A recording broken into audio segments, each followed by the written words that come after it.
Hey y'all, I'm so happy to be here. In case you missed it, my name is Tori Peters. Here's a little bit about me. I'm a 21-year-old best-selling author and speaker.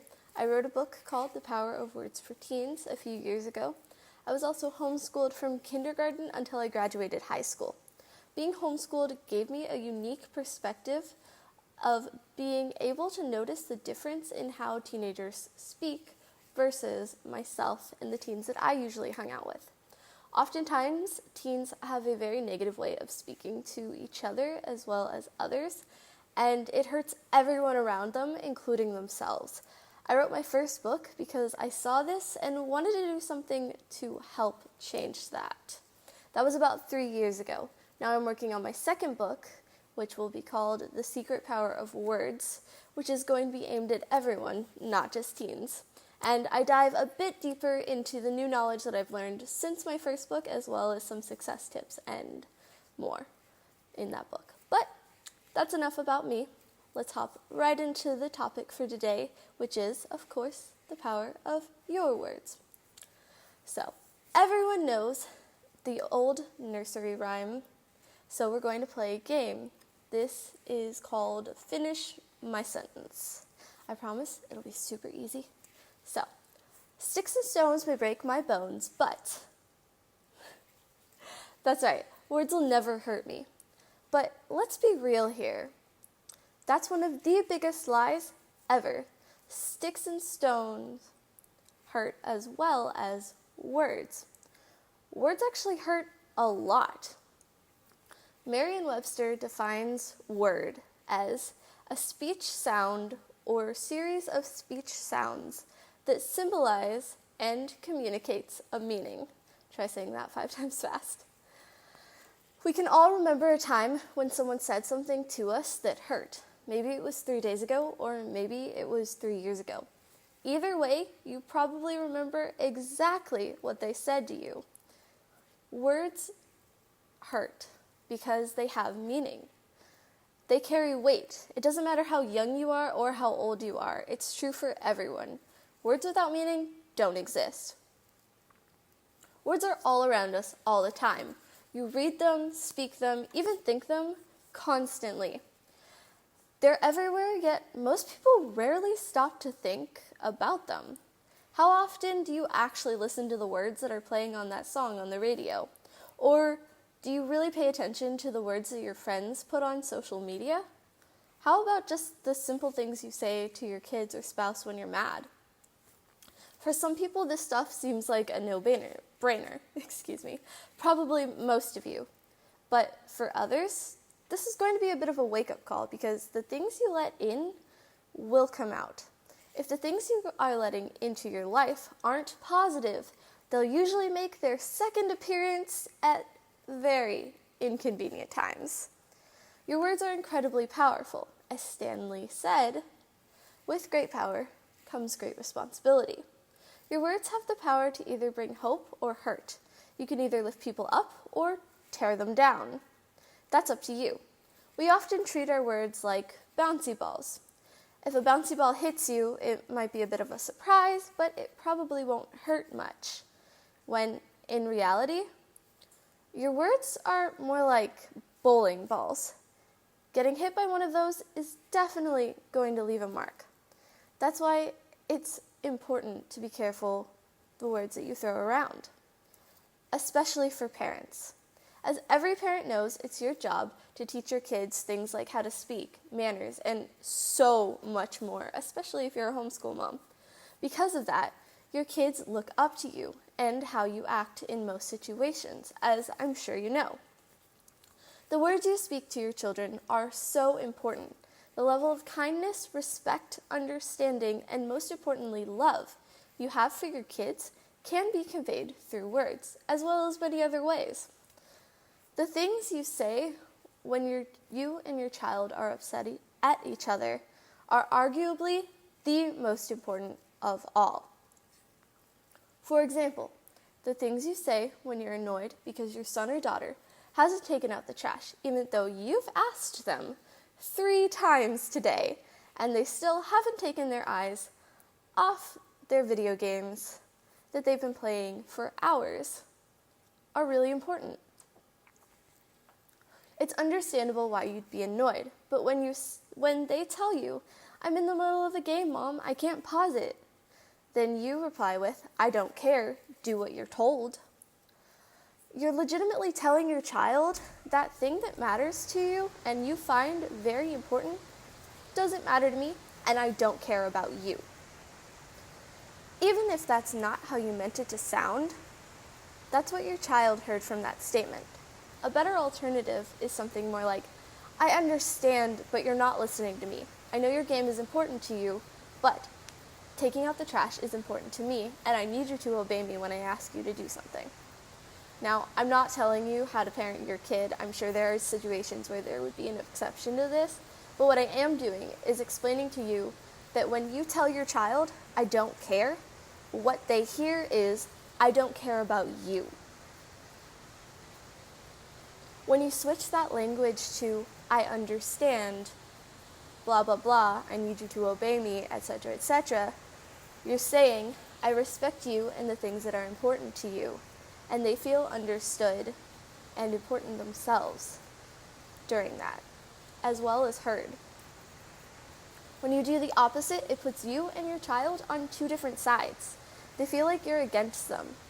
This becomes even more of a problem as they get older. They're a lot less likely to trust you and come to you as a teenager with serious problems that they have if you're constantly telling them while they're little, "I don't care, shut up, the adults are talking." If your kids feel respected and understood, they'll know you're on their side. They'll understand you only want what's best for them. Let's look at a similar situation, but it's a little different. So, say you ask your child to take out the dog for a walk. They ask, "Why?" and roll their eyes. Or maybe they don't even roll their eyes, right? Now you have two options. You can either get upset at them for having a smart aleck response. You can blow up at them and say, "Oh, don't you dare roll your eyes at me. Do what I ask you to do." Or you can calmly answer their question with logic, saying something like, "Because it's not fair to the dog to keep him cooped up in the house all day. And neither of us wants to clean up the accident on the floor that will happen if you don't take him out." Curiosity is natural, and if your child understands why when they ask, then they're probably more likely to do it, hopefully with less of an attitude, depending on maturity levels with that. That being said, the way you react in situations like that usually determines how your child will react in the future when they're adults and their kids do something like that. Your kids are always watching how you treat them, how you treat your spouse, and even how you treat the kid bagging your groceries at the supermarket. As the old saying goes, monkey see, monkey do. If you're new to homeschooling, believe it or not, you're already your child's teacher, and they're already used to learning from you. The Bible says in Proverbs 15:4, "A gentle tongue is a tree of life, but perverseness in it breaks the spirit." It's crucial that you speak life over your family in school time. There are going to be hard days. Trust me, there were lots of tears in our house over math. On days like that, your best plan of action is just to make sure your kids know that you believe in them. And sometimes all they need to be told is, "Hey, it's okay, you can do this, let's take a break and come back to this." People live up to the expectations you set for them. If you expect and encourage your kids to do well with school and life, they'll live up to your expectations. If you constantly call them lazy, fat, or tell them they're dumb, they'll believe you too, and they're more likely to live up to that expectation as well.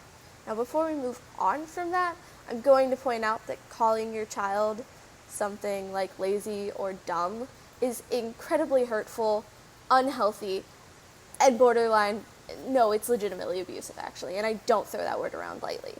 So that needs to be said in preface to my example here. So If you're encouraging and supporting your child and their dreams, that's your job. That's what you're supposed to do, and your children will live up to those expectations. There are loving ways to help your kid if they're in an unhealthy situation, but going around calling them lazy, fat, or dumb is definitely not the way to go about that. That brings me to my next point, which is actually you. The words you say to yourself are arguably the most important of all. You're going to also live up to your own expectations of yourself. So you're the only person that has to live with yourself 24/7. If you need to lock yourself in a bathroom with a glass of wine and chocolate and a bubble bath after the kids are in bed, you can't lock your brain out in the hallway with the dog after or during it. The things you say to yourself when no one is around are either going to push you forward or hold you back from your true potential. You're going to need confidence to homeschool, just like with anything else that you try. But this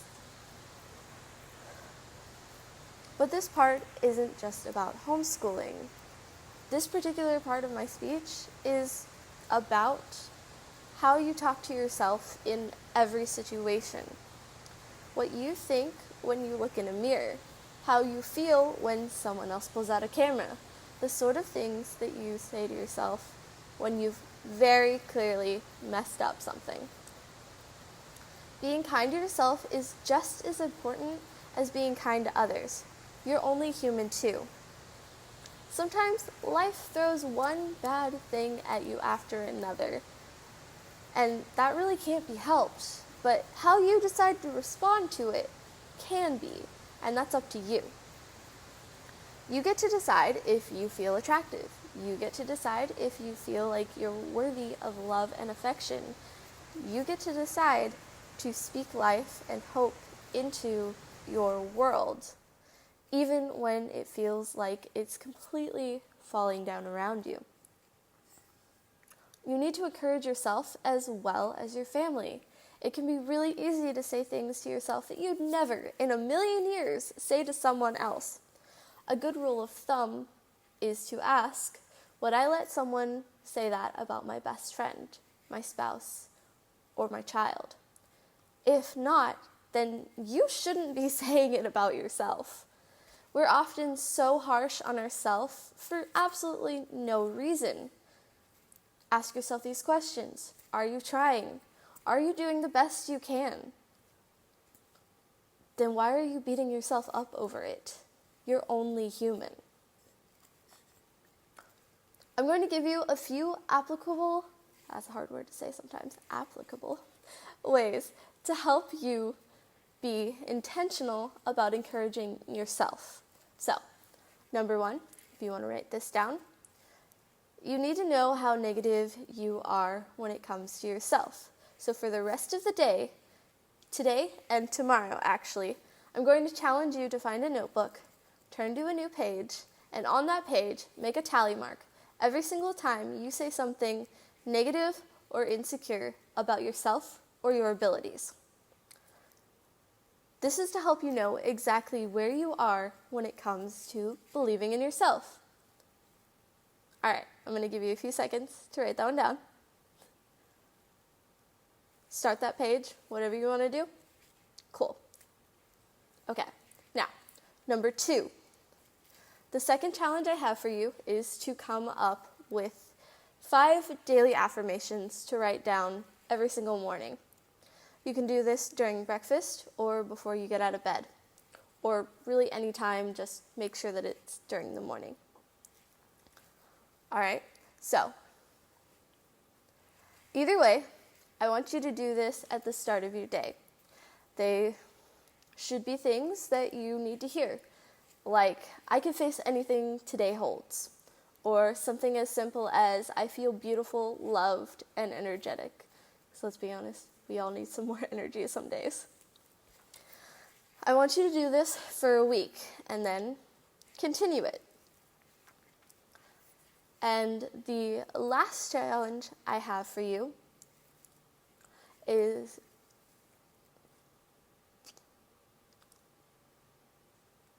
all right. I lost my place.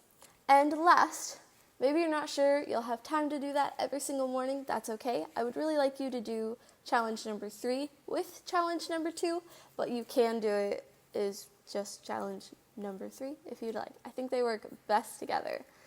But so, all you need to do for this one is to get a dry erase marker and write on your mirror something positive. It could be a quote, it could be one of your affirmations, it could be something that encourages you when you read it. This is something that works really well for encouraging your kids as well. The point of this is to write on your mirror something positive to yourself and something that makes you smile when you look at yourself in the mirror and makes you feel good. Please make sure you're grabbing a dry erase marker. I doubt you want a permanent quote on your mirrors. Just saying. So, there you go. There are 3 ways to identify and fix how you see and talk to yourself. Your life becomes much happier when you actually believe in yourself and have the confidence to live it. And that starts with how you talk to yourself. Wow. Okay, this has probably been a lot to take in, and that's okay. The way that we speak to ourselves is often, really just speak in general, often becomes a habit that is deeply, deeply ingrained in us. So changing it can be hard, even if it's for the better.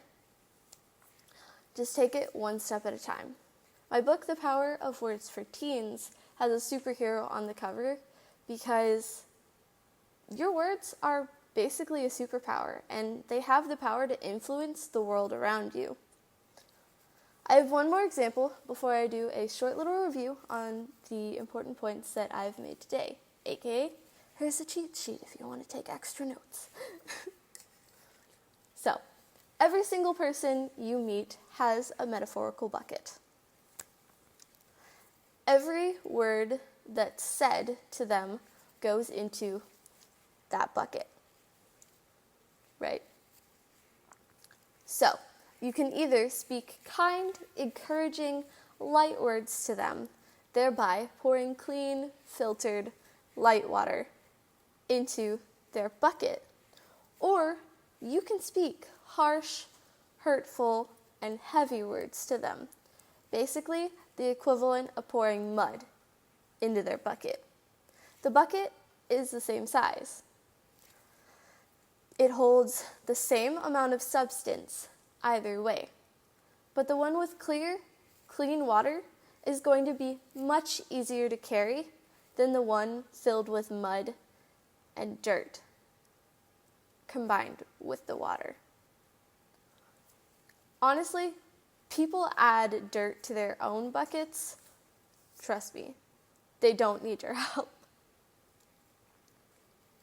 And you never really know what someone is going through that day, what could be happening in their life. So it's really important to make sure that the words you're pouring into their bucket are kind and uplifting. Cool. All right. So let's go ahead and do a little review here. For my point number 1, it's that words have meaning. This is probably one of the most important points because if you believe that words don't have meaning, then it's much easier to disregard the things that you say. Number 2, be aware of the words that you let into your brain. Music, TV shows, people, all of that is important. Number 3, words hit like bowling balls, not bouncy balls. I like to draw a little bouncy ball and bowling ball next to notes like this. So, number 4 is I understand works better than I don't care when it comes to other people and people around you. Number 5 is monkey see, monkey do. This one seems pretty self-explanatory. Number 6 is, it's crucial to speak life over your family and yourself. And number 7 is, be kind to yourself. And the absolute last point for this is, number 8, everyone has a bucket. As an extra bonus, I wanted to add a way for you to help teach your kids how powerful their words are too. So, I have a science experiment for you, since the whole homeschool thing, right? So, you could try this with your kids. You'll need 2 containers. They could be plastic, glass, mason jars, however you want to do that. Preferably basically exactly the same if possible. So you want them to really not have much of a difference. You're going to need white rice, and you're going to need something to label the containers with. A sticky note, tape, whatever you want to do, just write on the container if you want. So, first you're going to do is cook the rice. Put the exact same amount of rice in both containers. Label one with the word love and label one with the word hate. Keep them both in the refrigerator for a month. During that month, every day, you and your kids will take out the containers and talk to them. It might seem a little bit silly. With littler kids, it's probably not going to be as big of a deal. With like middle schoolers, it might be a bit rougher to get them to actually talk. But incentive-wise for that, the point of this is to say things to the containers like the love container. You're beautiful. You're going to do great things. I love you. Things like that. And then to the hate container, you say things like, you're never going to do anything important. I hope you die. You can give your kids a free pass if they're a little bit older to give those words a try that you're not allowing them to use in the house, you know. Their one time for tweens to have a free pass to the banned words of the house, the cuss words, etc., just to show a point, right? It's all in the name of science, after all. So,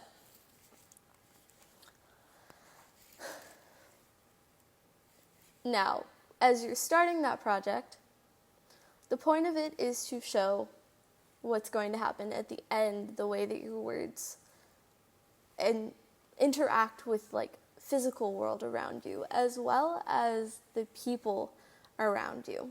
So you want to ask your kids questions like, do they think the rice will change with the different words that you say to them? Which rice do they think will have more mold? Do they think there will be a difference? Things like that. And at the end of the month, you'll pull them out and look at which one has mold, which one doesn't. Are they the same? Is there any difference whatsoever? And so, by the end of it, the one that says love should have little to no mold. It's going to be a month in your fridge, though. And the other one that says hate should have a lot of mold and decay, and you probably honestly won't want to open the container because of how much there actually will be in it. Now, if you try this experiment, let me know by tagging me with a picture of you and your rice jars or containers, because I would really like to see it and see and hear about your results. You can tag me on Facebook at Tori Peters on my Facebook page. You can go like that right now so that you have it later. Or you can find me on Instagram at Tori Peters Artist. So, I also have a blog if you'd like to kind of keep up with me and where I'm at and sort of my life. As well as if you'd like a copy of my book, there is a link on my website /blog. That's toripeters.com. And you'll also, if you'd like to get on the list for my pre-order for when it comes out for my new book, you can send me a Facebook message or an Instagram message, and I would love to add you to the list. I just need your email for that. So, I hope you guys have a lovely day, learn a ton from this conference. I'm so glad I got to sit here and speak to you, and yeah, have a lovely day.